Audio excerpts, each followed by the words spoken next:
Are in the nation's capital tonight to remember and to honor their fallen brothers and sisters in blue. And Fox 31's Deborah Takahara is the only local reporter with them covering the events this week. She brings us this report, new at 10.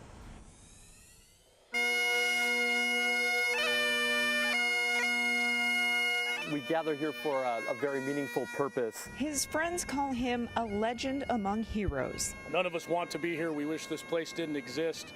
But if we have to be here, if these things have to happen, I'm very, very glad that there's people like Danny Vife here that take the reins and do a lot of these things and put this stuff together. Danny Vife is a Denver police officer who cares more about his brothers and sisters in blue than just about anyone on the job. Remember, each name represents a terrible wave that impacted scores of lives the moment that those officers went down. He led the Colorado Remembrance, even helped design this artwork with the more than 300 names of Colorado law enforcement officers killed in the line of duty. Probably the closest would be Donnie Young, who was added to the wall here in 2006. He has come to National Police Week almost every year since 9/11 and still gets emotional every year. Then when I run across a 12-year-old boy who lost his father from another state, that takes me by surprise. I chat with him, I ask him, tell me about your dad, and it's very powerful, and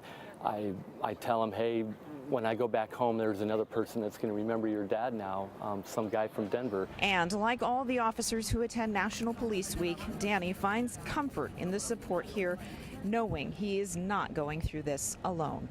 And Danny says he will be back next year for National Police Week when deputies Micah Flick and Heath Gumbs' names will be added to this memorial.